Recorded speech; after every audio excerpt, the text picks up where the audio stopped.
Hello বন্ধুরা, তোমরা সবাই কেমন আছো? আশা করছি তোমরা সবাই ভালো আছো। আমিও খুব ভালো আছি। চলে এসেছি আজকে একটা নতুন ভিডিও নিয়ে। ভিডিওটা অনেক দিন ধরে গ্যালারিতে পড়েছিল। আজকের ভিডিওটা হলো রসমালাইয়ের ভিডিও। তো রসমালাইয়ের রেসিপিটাই তোমাদের সাথে শেয়ার করলাম।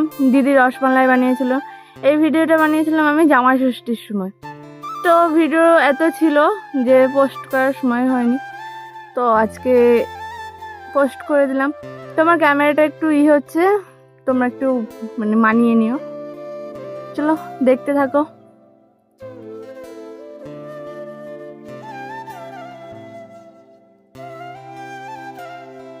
আর এইসব কিন্তু আমি কোনোদিনও বানাইনি, আমি ঠিক বলতে পারবো না। যতটুকু তোমরা দেখতে পাচ্ছ এতটুকুই। আর যে বানিয়েছে সে বলতে পারবে যে ঠিক কীভাবে বানাতে হয়, কারণ এইসব বানানোর কোনো ক্ষমতা আমার নেই। এই যে ঠান্ডা হতে দিয়েছিল বানানোর পরে, এবার সবাইকে দিচ্ছে। তো চলো খাওয়ার পরে রিভিউটা দেওয়া যাক। কারেন্ট ছিল না কিন্তু আমি ফোনে ফ্ল্যাশ জ্বালিয়ে রিভিউ দিয়েছি যে কতটা ভালো হয়েছিল খেতে।